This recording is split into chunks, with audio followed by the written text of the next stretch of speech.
Hey there everybody, and welcome to a very special video about Pokemon Unite. This is my first time getting into Pokemon Unite, and let me tell you, I'm actually pretty excited to play. Oh, by the way, this video is sponsored by Google Play. The great folks at Google sent me a Pixel 4a, which I used to record the gameplay in this video as well. If you didn't know, in Pokemon Unite, you're able to team up as your favorite Pokemon with others, and face off in 5-on-5 team battles to see who can score the most points. And I thought to myself, what exactly makes the best team in Pokemon Unite? I don't really mean what are the definitive best 5 Pokemon to use on a team, because I think that would be way more complex to figure out, compared to my normal best team videos. No, I mean what exactly makes a team the best they can be, no matter what Pokemon they're using. This idea got me pretty excited, and I'm ready to find out what the best team for Pokemon Unite is, and just how fun it will be to get there. Now, I figured I was going to need some help instead of just blindly trying to find my niche in this game. And that's when I lucked out and linked up with the great Nogla. The two of us have been brought together and we'll be playing Two Can Play That Game. And we'll basically just be going on this journey of mine as partners and share our experiences along the way. As it turns out, he has some real experience with Unite. Thank you very much for the humble introduction, Mystic. I may know a thing or two about Pokemon Unite and impart some wisdom upon you. With all jokes aside, I'm very glad that I get to game with you because you are definitely a Pokemon expert in many ways that I'm not. This might be the only place I'm more of an expert than you in Pokemon Unite, so I'm sure we'll both learn from this. Well, I definitely appreciate you coming through, and I hope I can get better.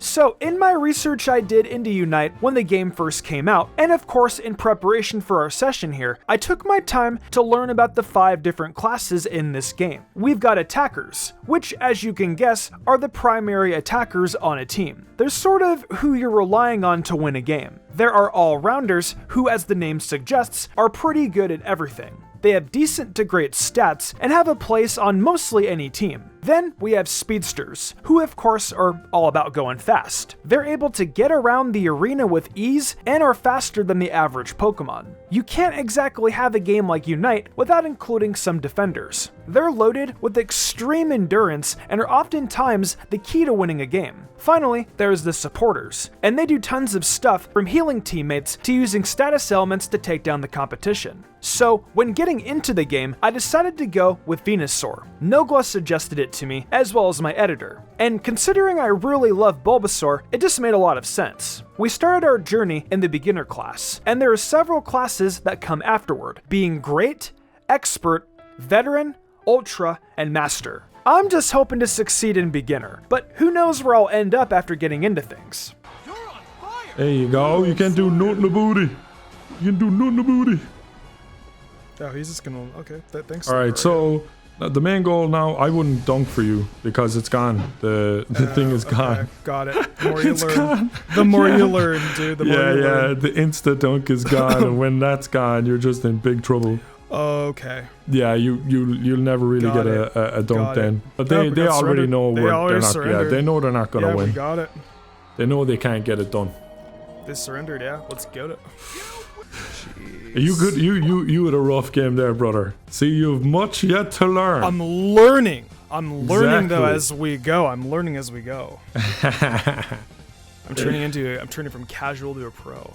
So, I'll say this much. The biggest thing I learned while playing in the beginner class is that you need to stick with your teammates, man. I made a few mistakes early on and got too far away from my teammates and paid for it. I also needed to get used to aiming and farming properly. Those are obviously very important to figure out as well. Also, I had a hard time figuring out if I should go bottom or top in certain matches, but it became easier to figure out as I played. Also, those spawning boss Pokemon, I had to really get a feel for them. Like, when should I go after Rotom and Dreadnought? If I go too early, I'll just start getting unnecessarily defeated. The same deal with Zapdos. You could make or break a game when dealing with it if you don't do it at the right moment. So I ended up moving to Great Class after not too long, and I started thinking about my future playing Venusaur. During my time playing Venusaur, Nogla introduced me to the items I should be using on my Pokemon, as they could be very crucial to getting the edge against our opponents.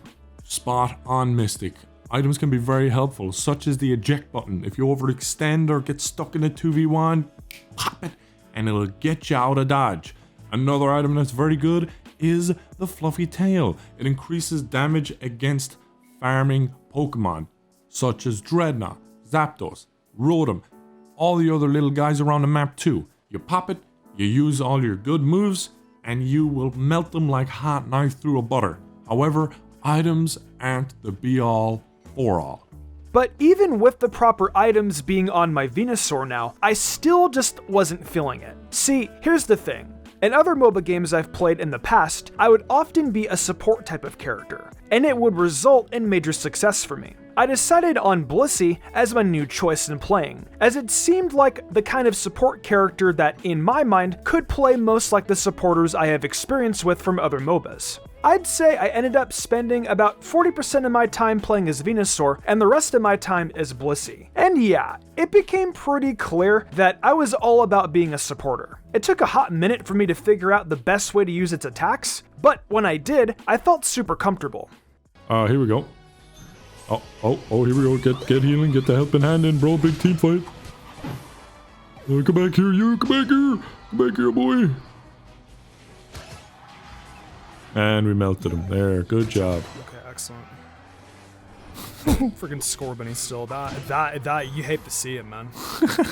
You hate, and like I feel bad for that guy. Oh, yeah, man. it's gonna get worse. Trust me. Oh, man. Trust me, it's gonna get a lot worse.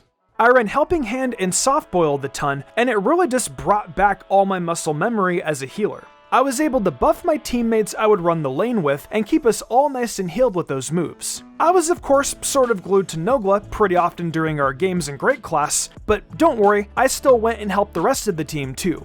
I was able to go either top or bottom lane and be successful thanks to how I was playing, which was cool. I'd say the biggest thing I took out of playing in Great Class was how I soon found myself facing more real people and much less bots. It provided a good challenge and kept pushing me to get better. Oh, I just made him waste his ult. Team surrendered. Let's go. You love to see it. Oh, yeah. Sweet. Okay, yeah, right on. We won. We nailed Let's it. go, Okay, cool. Dude. You got expert now. Oh, You're officially an expert. The title has I been went fulfilled. from noob to expert. That's true. That's true. Oh, let's go. That was good. That was good. Nice one. Nice one. Oh, dude, that expert trophy looks so cool too. It's actually super sick. That's such a sick trophy. It looks really, really cool looking. Yeah. Satisfying, bro. A lot of hard work went It's into very, that. very satisfying. Yeah, I love it, man. That's great. So eventually, I made it through to expert class, and that's where I really started to hone my craft, so to say. Everything really started to come together for me as a new Blissey main, getting the most out of Helping Hand and Soft Boiled every time. And all this came down to two things: spacing and positioning. You need to stick close to your teammates, as I mentioned earlier, and also really keep in mind just how far you are from opponents. Considering there are some very fast Pokemon out there and others that aren't as much, you have to be on your toes constantly. You can't forget about checking your cooldown times on your moves either. If you are in the middle of battle and haven't taken time to consider what moves you're actually able to use, well, your usefulness to your team really isn't much. Honestly, if you make too many mistakes, boy will you be punished. There were definitely times where I knew I messed up and just got done in. It can be unforgiving out there in the battlefield. Dude, no one's healing me. No one is healing or helping me. Use your ult if you can, by the way. You have several ults you get in the game.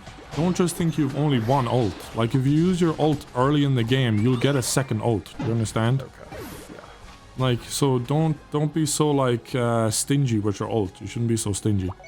You gotta know the right teammates to stick with too. Obviously, sometimes on a team, you're going to have certain players who are better than others. And the best thing you can do is figure out who the best person is on your team quickly and stick with them. Don't think about ignoring the rest of your team though. You need to find the best times to heal and buff everybody. But when it's time to charge, you'll know exactly who you should stick with. By the time I was an expert, I pretty much knew the best time to take on spawning bosses, like it was pretty much second nature. Dreadnought, Rotom, even Zapdos, which, by the way, never try to deal with Zapdos on your own. It's definitely a lot smarter to work with your teammates to take it out and outpace the other team. The final stretch.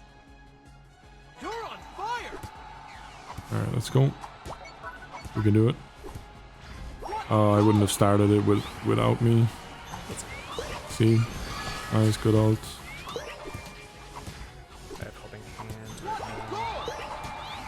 Oh no. Yeah, this is gonna be a tough one.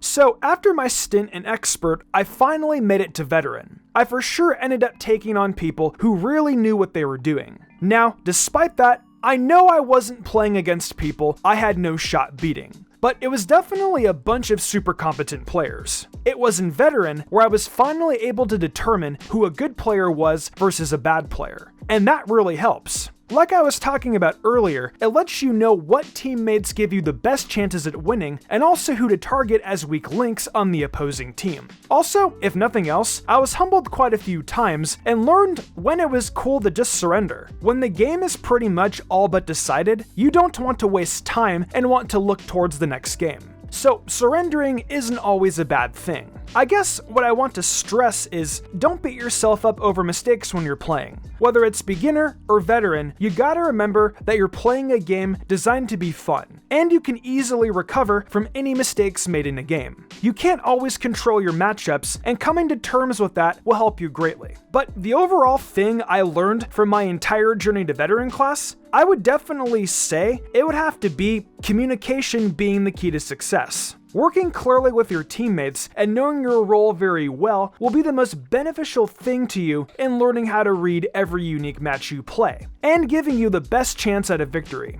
Anyhow, I want to thank you all for watching, and give one more big thanks to Google Play for sponsoring this video. I had an absolute blast playing Pokémon Unite, and I hope you all enjoyed watching my journey. To join in on the fun, you can download the game on Google Play and get started on your own Unite journey. Also, really big thanks to my partner in all of this, Nogla. It was a blast working with you, and I hope you had just as good of a time as I did. Thank you so much, Mystic. You're an absolute gentleman and a scholar, sir. And dare I say, I learned from you, and you learned from me, and most importantly, we had a lot of fun. You progressed amazingly in the week that we played, and I'm very, very impressed. I think if we kept going, we would have got masters.